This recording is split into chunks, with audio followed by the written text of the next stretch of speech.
I'm Braxton Cook, and I'm proud to be a part of the BMI family. I was maybe 5 or 6 years old, and my mom rented my dad a saxophone for his birthday. I don't know why he wanted to learn saxophone, because I think he played trumpet in high school, but for some reason that's what he wanted to do for his birthday. And he's practicing the sax in the basement, you know, in our house somewhere in Maryland. We grew up in PG County, Maryland, where we have basements. You don't really see that out here in LA like that. But anyways, and I heard him practicing. I ran to the basement, followed him, and I was just enamored with the sound. So I'm just watching him play, and my other brothers went to check him out, but then eventually they got distracted with, you know, basketball or something, video games. And I just kind of sat there watching him play. Eventually he let me try the horn. So he's like holding a note or fingering for me, and like kind of leaning the horn down to let me try it. And I remember getting a note out, like really young, you know what I mean? Like not even a squeak, like a decent note. And he was surprised, I was surprised.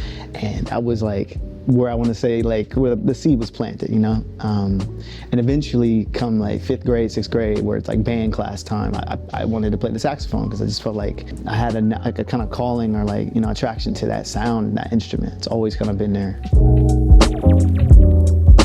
I think I was 5 or 6. I think somewhere around there. It was like mid-90s, you know what I mean? And jazz came later though. I want to say I discovered jazz just through studying the horn and studying saxophonists and horn players and like Grover Washington Jr. or like Michael Brecker or like just horn players that I heard on pop records or R&B records. I was like, who is this? Who's Gerald Albright playing on this like Forget-Me-Nots? Like what is that sax solo? Who is this? Earth, Wind & Fire. I just started kind of delving down the rabbit hole of like who these musicians were. And then a lot of their influences ended up being like jazz legends like Cannonball or Charlie Parker or Coltrane. And eventually that's how I found it, through like more contemporary songs. That's fly. I'll take it. It's fly. Who said that? I didn't see that. That's news to me. I'll say that's news to me, but that's great. That's like, you know, that's all I need. I feel like wow, to continue pushing me forward and doing what I'm already doing. I'm just doing what I feel like I love to do and making the music that I want to hear, you know what I'm saying?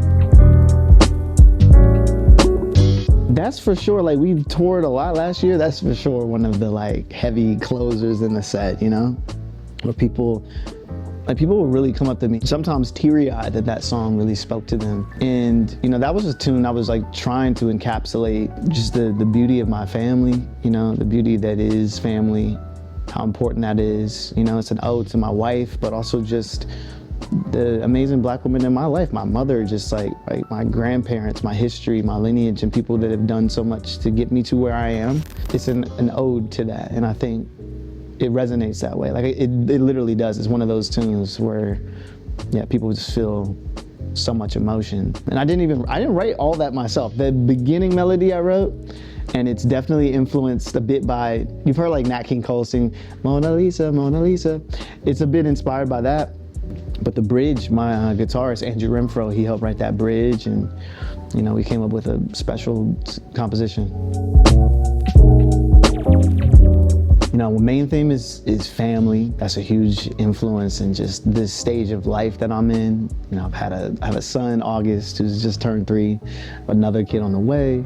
And yeah, it's just one of the most pivotal changes I've had personally in my life. And it's like, the way I write music, it's always from the heart, right? So it's like, I write from that space of like my actual life experiences. So that's a huge theme. I'd say also just navigating the changing, you know, industry, I guess, that we exist in. Everything technologically that is shifting and changing, and, you know, that's always been a theme, you know, in the past couple projects.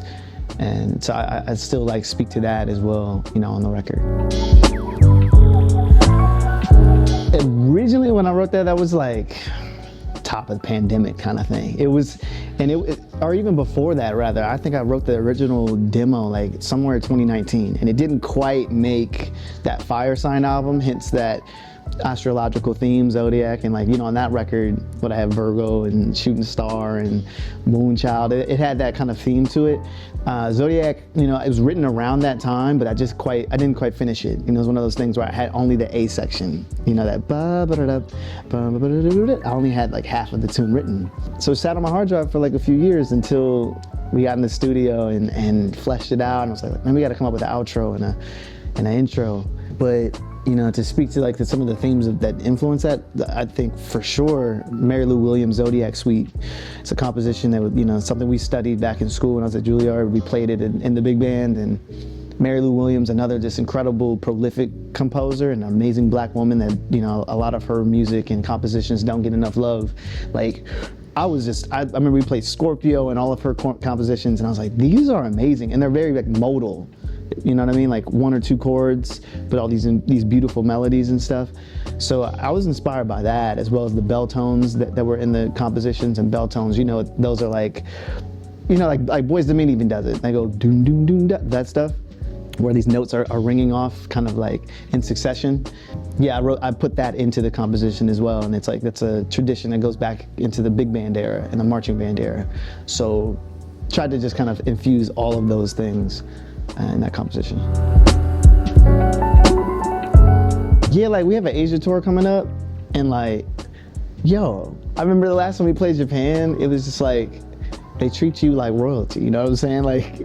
Encore, double encore, that's just that's it's in the culture. So yeah, when I go out there, it definitely feels the audience is just deeply connected to the music, deeply connected to us, and really respects the art form, and that's just something really, really special, And I haven't been to Asia since 2019, I think, so it's been a while.